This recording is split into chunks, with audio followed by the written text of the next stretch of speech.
por que nós chegamos neste caos total no sistema prisional brasileiro? Porque muitas pessoas têm a cultura não de justiça, mas principalmente de vingança quando se trata de prisioneiros.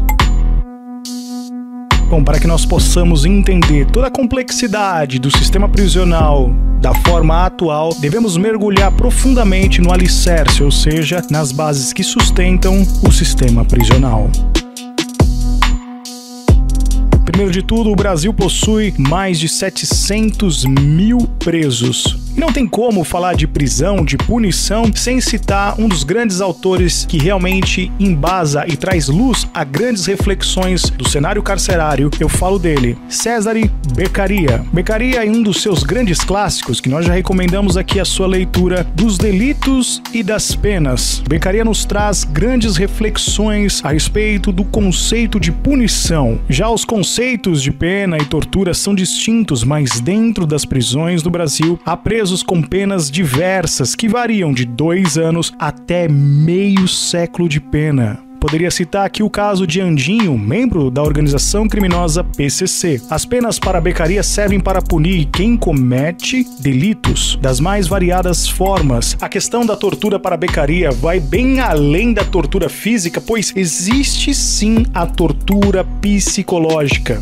Mas será que atualmente ainda existem torturas físicas nas prisões? Será que Beccaria, no século XVIII, ao tratar do tema, estava já prevendo algo que nós presenciaríamos atualmente? Você já ouviu falar sobre o pau de arara, torturas para confissões de um crime? Coisas que muitas vezes não são divulgadas pela grande mídia, mas aqui nesse canal tudo será revelado. Nós podemos até pensar e refletir um pouco. Será que nós estamos evoluindo ou paramos no tempo? Por que eu cito isso? O conceito atual de prisão é recente, dado do século XVII. Com a reforma do direito penal e a consequente, digamos assim, entre aspas, humanização das penas. Até então, a forma de punição do Estado contra aquele que cometia crimes consistia em punições cruéis, carnais. Era comum a pena de morte, desmembramento, tortura e outros tipos de violência contra o corpo do criminoso. Com a reforma, esse tipo de pena deixa de ser a forma principal de punição e a restrição da liberdade passa a ocupar lugar de destaque, ou seja, um salto. A realidade prisional do Brasil era precária, com estabelecimentos que não eram adaptados à nova realidade da punição e, portanto, não apresentavam boas condições para os presos que ali viviam. Mas dada essa introdução, vamos lá agora, vamos mergulhar no tempo, a história da pena de prisão no mundo.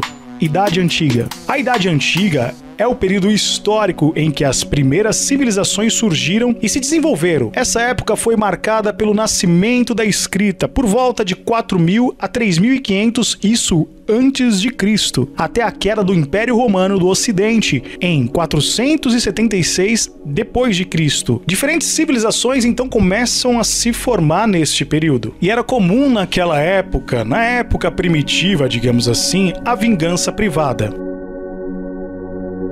Antes da constituição do Estado moderno, considerado o detentor do poder de punir, porque você tem que entender o seguinte, o Estado detém o poder de punir. Mas antes disso, a sociedade já se organizava em grupos. Esses grupos, para você entender e ficar bem claro aqui, eles se organizavam para poder punir e colocar certos limites para que eles pudessem ter uma vida organizada. Tais regras eram direcionadas para a proteção própria ou de quem fazia parte do grupo. Portanto, naquela época, a pena era um mecanismo de defesa privado, isto é, uma vingança individual. Dessa necessidade de estabelecer regras de convivência surgiram as sanções, ou seja, as punições, como meio de manter a comunidade unida e protegida, sendo elas uma das primeiras demonstrações de uma estrutura normativa, de regras mesmo, de conduta. É muito importante lembrar aqui que o ser humano sempre viveu agrupado em grupos, em virtude do seu nítido impulso associativo, ou seja, de viver em sociedade. E é muito importante, aqui eu chamo a sua atenção, é muito importante lembrar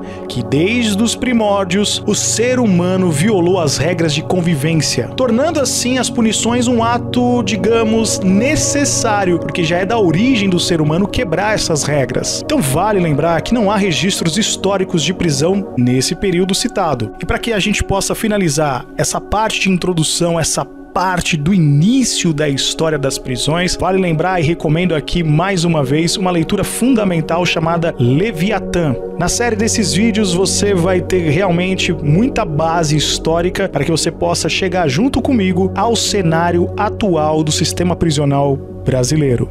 E aí? O que você achou desse primeiro vídeo? Serão vídeos explicativos profundos para que a gente possa refletir sobre o cenário carcerário do nosso país. E eu quero aqui fazer alguns agradecimentos que contribuíram e estão contribuindo muito para essa série de vídeos. Ao meu querido amigo Júlio Márcio, também ao amigo Ítalo, e também ao meu grande amigo, mestre e professor, e além de tudo, promotor de justiça pelo Estado de São Paulo, o Dr. Alexandre Rocha Moraes. Pessoas que eu registro aqui o meu agradecimento por nos ajudar com materiais realmente riquíssimos para a base dessa série. Eu sou Arquimedes Nicastro e esse é o Papo Reto, série especial A Origem das Prisões. E aí, gostou do conteúdo? Comente aqui, marque amigos, compartilhe esse vídeo que eu tenho certeza que vai ser uma grande viagem no tempo e isso vai mudar com certeza a sua percepção sobre o sistema prisional brasileiro. Um grande abraço e até o nosso próximo encontro.